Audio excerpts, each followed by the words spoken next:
Je voudrais vous informer, alors qu'au Canada, on m'avait dit concrètement au tribunal fédéral que je devais exécuter l'exigence de l'avocat, c'est-à-dire je devais payer 50 000 dollars à l'avocat Venturelli et recevoir l'asile politique, sinon je devais quitter le Canada pour toujours. Je n'avais aucune chance sur l'asile sur le territoire canadien. Mon diplôme, mon équivalence du Master 2, de la maîtrise complétée, ne pouvait pas me garantir la légalisation au Canada au nord, très très loin de Montréal. Ici j'habite à Massonger, de cette même façon je pouvais aller très très loin de Montréal au nord, où on avait besoin des enseignants aux écoles, au village, comme ici j'habite à Massonger en Suisse. Mais non, je n'avais aucun droit parce que si je n'avais pas payé 50 000 dollars,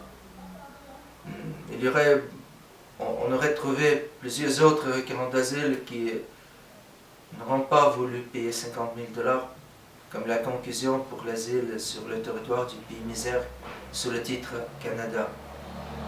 Le Canada merde dedans, pas cependant, ces blanches gens, car veut aider. Oh, Bangladesh, sur nous merder pour chaque idée. Avec cette même réponse, j'avais voulu revenir en France. En France, alors que mon master italien n'était pas reconnu à l'université d'Amiens, j'avais reçu la carte d'étudiant, le ICPC, le permis d'étudiant, qui me permettait d'étudier à l'université de Perpignan. Alors, l'université d'Amiens.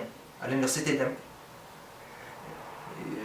d'Amiens, j'ai reçu la carte d'étudiant et la légalisation comme étudiant sans reconnaissance du Master 2, soutenu par moi en Italie. Mais, alors que j'étais inscrit à l'école doctorale à Strasbourg, immédiatement, on m'avait inscrit que j'ai perdu le droit sur ma légalisation comme l'étudiant officiel.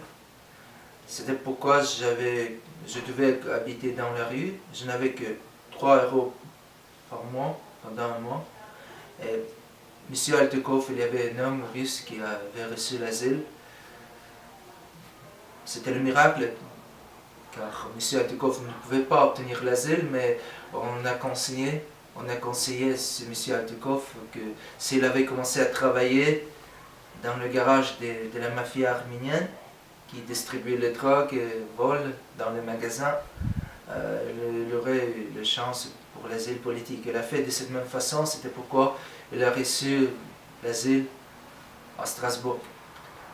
C'est M. Altekov, Vladimir Ivanovich Altekov, qui est né en 1943, m'a présenté son logement gratuit, où j'habitais avec lui depuis le mois d'octobre 2007 jusqu'au 4 janvier 2012.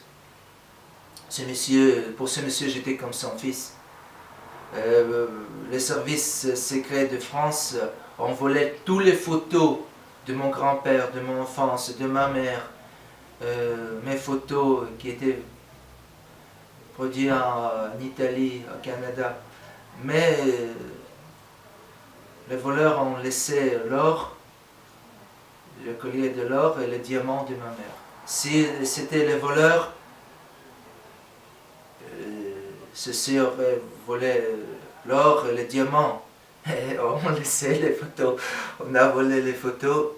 On avait volé les photos, on a laissé les diamants et l'or à Strasbourg. Après, en 2010, M. Altekov était obligé à quitter Strasbourg afin d'habiter à Perpignan, où il n'avait aucune maladie, il ne mangeait jamais la viande, il mangeait seule la nourriture recommandée par son médecin à Strasbourg. C'était pourquoi sa santé n'avait aucune maladie. Il pouvait vivre beaucoup d'années sans cancer. Mais car nous avions commencé à habiter dans l'appartement radioactif, M. Altekov a reçu le cancer pendant 6 mois. On a enlevé son cancer. Il a passé la chimiothérapie. C'était pourquoi il m'a conseillé que je devais quitter la France car on m'a fait une petite autre opération aussi sur mes pieds. On a trouvé 3 kystes à l'hôpital de Perpignan. Et on m'a conseillé à quitter la France parce que en France, on me menaçait la mort. Et M. Altekov contactait avec moi pendant le premier mois, alors que j'avais demandé l'asile, c'est en Suisse, mais au mois d'avril 2012, il n'a pas voulu me répondre. Si je n'exigeais pas, je ne faisais pas l'exigence, je n'exécutais pas l'exigence de M. Altekov, celui-ci m'aurait obligé à quitter son logement en 2007 à Strasbourg, à Perpignan en 2011. Mais M. Altekov était comme mon beau-père. Mais maintenant, il a peur de contacter avec moi, a peur de m'écrire la réponse. Comment ça va son estomac, comment ça va son ventre, quelle maladie, qu'est-ce qu'il passe avec lui. Je ne sais rien. C'était pourquoi c'était la motivation qui a provoqué ma dégradation ici en Suisse, parce que je ne peux pas répondre pourquoi en Europe libre, indépendante, sur le territoire de France, M. Altekov a peur de contacter avec moi comme avec le prisonnier politique. Parce que ici en Europe, au Canada, en Israël, en France, en Espagne, en Italie, en Suisse, je ne suis que le prisonnier politique. Depuis le 29 mai 1999 jusqu'à 2018. Pendant 19 ans, je suis le prisonnier politique sans aucun droit, ni sur le travail, à travers mes diplômes, ni sur la consécration de ma propre poésie, ni sur mes études à l'école doctorale, ni sur mes études au cours pédagogique. C'est pourquoi j'habite ici pendant plusieurs jours, je ne prononce qu'un mot, comme le vieillard à l'âge de 80 ans. C'est tout.